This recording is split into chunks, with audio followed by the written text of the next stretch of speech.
Hello বন্ধুরা, বাড়িতে কিন্তু সিঙ্গারা বানাইয়া খাওয়ার স্বাদই আলাদা। তো এইরকম সিঙ্গারা বানানোর লাগে আমি প্রথমে একটা কড়াইয়ের মাঝে পরিমাণ মতো তেল দিলাইছি।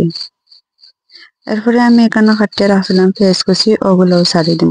ছাড়িয়ে এগুলো একটু বাজি লইম। যখন এগুলো একটু বাজা বাজা হয়ে আইব তখন আমি এখানে আদা রসুনের পেস্ট করিয়া রাখছিলাম, ওগুলোও ছাড়িয়ে দিই। এরপরে আবার সবগুলা মশলারে ভালো করে বাজি লইম। যখন আমার এটা মোটামুটি ভাজা হয়ে যাইব তখন আমি এখানে 2টা টমেটো কুচি কাটিয়ে রাখছিলাম, টমেটো কুচিও ছাড়িয়ে দিম। টমেটো কুচি যে সময় একটু গলিয়ে আইব তখন আমি এখানে একটু লবণও দিলাম, দিয়া পরিমাণ মতো পানি দিলাম যাতে মশলাটা না জ্বলে। এরপরে আবার সবগুলার একটু নাড়াচাড়া করিয়ে আমি এখানে 1 চামচ হলুদের গুঁড়া দিলাম, দিয়া সব মশলা এটা একটু কষাইয়া যখন এটা একটু তেল উপরে উঠে আইব তখন আমি এখানে আলু ছাড়ি দিব। আগেই আমি এখানে গুটি গুটি করে কাটিয়ে রাখছিলাম আলু, ওগুলো ছাড়ি দিব। ছাড়িয়া সবগুলারে আবার একসাথে মিক্স করে লইম। এরপরে আমি এখানে সামান্য পরিমাণ পানি দিয়া এটারে ডাকিয়ে দিলাম যাতে আলুটা সিদ্ধ হয়ে যায়। আমার আলুটা যখন সিদ্ধ হয়ে যাইব তখন আমি এখানে 1 চামচ জিরার গুঁড়া আর 1 চামচ গরম মশলার গুঁড়া দিলাম।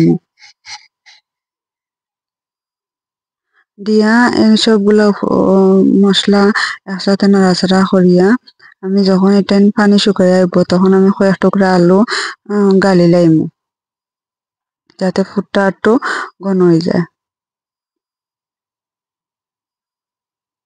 এরপরে আমি এখানেও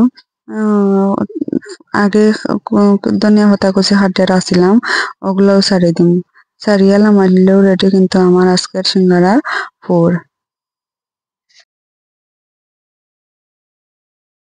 এরপরে আমি এখানে একটা বাটির মাঝে পরিমাণ মতো ময়দা নিমু গিয়া, নিয়ে এখানে কয়েকটা খালি জিরা আর সামান্য পরিমাণ লবণ দিলাম। দিয়া এই সবগুলো উপকরণে একসাথে মিক্স করে লাইম।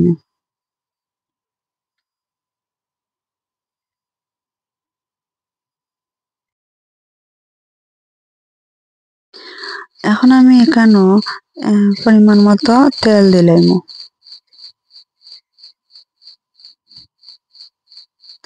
দিয়া এই তেল এগুলারে ভালো করে ময়দার লগে মিশাইয়া মাখিলাম। যখন দলা হচ্ছে আইব তখন বুঝবো যে আমার এটা কিন্তু এখন মাখা হয়ে গেছে গিয়া। এরপরে আমি এখানেও পরিমাণ মতো গরম পানি দিলাম, দিয়া এই সবগুলা উপকরণটা একসাথে মিক্স করে দিলাম। যেহেতু এটা গরম এর কারণে আমি এখানেও চামচ দিয়ে এগুলা নাড়াচাড়া করতাম। আমি এখন মাখাইয়া একটা টো রেডি করে লাইম। সিঙ্গারার টোটা কিন্তু আমার এখন রেডি হয়ে গেছে গিয়া। দেখুন কত সফট হয়েছে আর কত নরম হয়েছে। গরম পানি দিলে ওরকমও হয়। তারপরে এখান থেকে আমি কিছু পরিমাণ ময়দা নিয়ে একটা রুটি বানাই দিই। একটু লম্বা লম্বি ভাবে হইব। এরপরে আমি এখানে একটা চাকু দিয়ে মাঝখানেও কাটিলাম। কাটিয়ে যখন আমি এটা এখানে কিন্তু একটু পানি দিয়ে লাইছি যাতে এটা বাইসটা সুন্দর হইয়া লাগে। এরপরে আমি এখানেও আগে ফুট যে করে রাখছিলাম ওটার ভিতরে ফুট দিলাম, দিয়া আমি যেরকম ভাবে বাইন্স করছি ধরুন সিঙ্গারার বাইসটা কিন্তু একেবারেই সোজা। এরপরে আমি যেরকম ভাবে বাইন্স করছি আপনারা ওরকম ভাবেও বাইন্স করে নিলেও কিন্তু সিঙ্গারার শেপটা আইব। ওই দেখুন কত সুন্দর হয়েছে সিঙ্গারা। যাই হোক একটা একটা করে কিন্তু আমি সবগুলা বানাই লিছি। আমার সবগুলা বানানি শেষ।